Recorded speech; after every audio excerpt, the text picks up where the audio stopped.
कि मैं जब तैयारी कर रही थी तो मेरे मन में आए थे, मैं उनको एक एक करके आपके सामने एड्रेस करने की कोशिश करूँगी। सबसे पहला डाउट आता है, जो लोग स्पेशली अच्छे कॉलेज बैकग्राउंड से आते हैं, जैसे कि कोई इंजीनियरिंग, MBBS या ऐसे कोई बैकग्राउंड से आता है, तो उसके मन में डाउट आता है कि मैं क्यों IAS की तैयारी करूं। मेरे पास है एक अच्छा प्रोफेशन, तो मुझे IAS की तैयारी क्यों करनी चाहिए।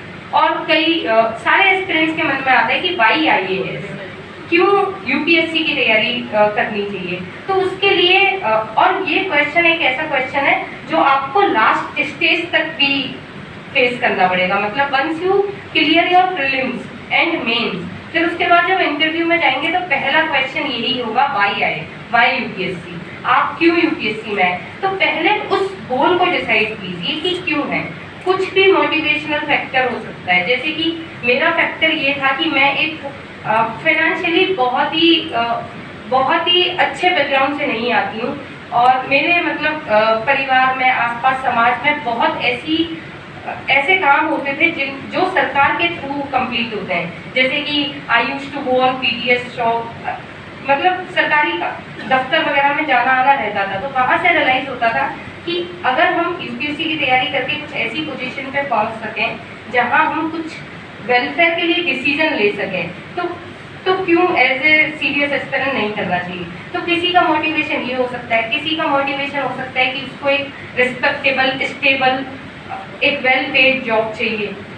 किसी का ऐसा हो सकता है कि समाज में मम्मी पापा के लिए या पेरेंट्स को प्राउड फील कराने के लिए। तो एक वो क्लियर करिए कि आपको क्यों UPSC की तैयारी करनी है, और फिर जब वो आपका क्लियर हो जाए, तो जब भी आपको तैयारी के दौरान ऐसा लगे कि मैं लो फील कर रहा हूँ, या फिर मुझे ये तैयारी क्विट कर देनी चाहिए, या फर्स्ट अटेम्प्ट में मेरा क्लियर नहीं हुआ है तो मुझे सेकंड अटेम्प्ट नहीं देना चाहिए, रदर देन मुझे अपने प्रोफेशनल में चले जाना चाहिए, उस टाइम पे आप उस वाई को याद रखना कि आपने क्यों तैयारी करना स्टार्ट किया था, जब फिर आपको वो मोटिवेशन आए।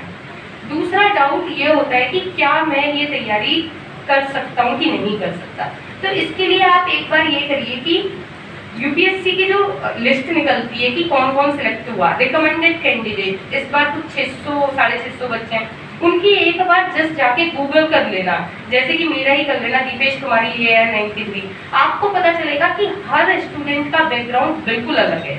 कोई बिल्कुल एक साधारण बैकग्राउंड से है, कोई बहुत अच्छे बैकग्राउंड से है। तो इस तैयारी में जिस भी स्टूडेंट ने समय दिया है, हार्डवर्क किया है, पेशेंस रखा है, उसका ये एग्जाम निकला है, चाहे वो किसी भी बैकग्राउंड से हो, चाहे वो हिंदी मीडियम से हो, इंग्लिश मीडियम से हो, इंजीनियरिंग हो, आर्ट्स हो, या फिर MBBS हो, किसी भी प्रोफेशन से हो, किसी भी मीडियम से हो, कोचिंग करने वाला हो, ना कोचिंग करने वाला हो, दिल्ली में रहने वाला हो, ना दिल्ली में रहने वाला हो, एग्जाम में इतनी डाइवर्सिटी है सिलेक्टेड कैंडिडेट में, यू विल फील कि मैं भी वो एग्जाम कर सकता हूँ। तो नेवर एवर डाउट योरसेल्फ, बिल्कुल भी डाउट नहीं करना है कि क्या मैं ये तैयारी कर सकता हूँ। हाँ, ये है कि तैयारी ऑफकोर्स टफ है, ऐसा नहीं है कि ये प्रिपरेशन बहुत इजी प्रिपरेशन है, या फिर आप एग्ज़ाम में बैठे और आपका निकल भी जाएगा। कोई गारंटी भी नहीं कर सकता है कि आपकी फिर उतनी अच्छी रैंक भी आ जाए कि आपको डिजायर सर्विस मिल जाए। ये सब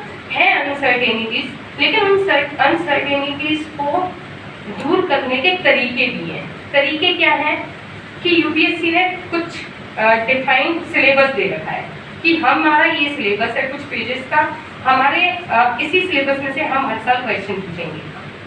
वो कुछ प्रीवियस ईयर क्वेश्चंस भी देता है हर साल के कि हमारा पैटर्न भी ये है, हम इसी पैटर्न से क्वेश्चन भी पूछेंगे। तो आप बस अपनी तैयारी को इस तरीके से स्ट्रीमलाइन कीजिए कि आपका सिलेबस कंप्लीट हो। दूसरा, प्रीवियस ईयर क्वेश्चंस को करने का तरीका आना चाहिए कि आप उनको सॉल्व कर पा रहे हैं घर में बैठ के आराम से, कंफर्टेबली। ये करेंगे तो कोई भी बच्चा किसी भी बैकग्राउंड को इस तैयारी को कर सकता है और सिलेक्ट हो सकता है। और डाउट्स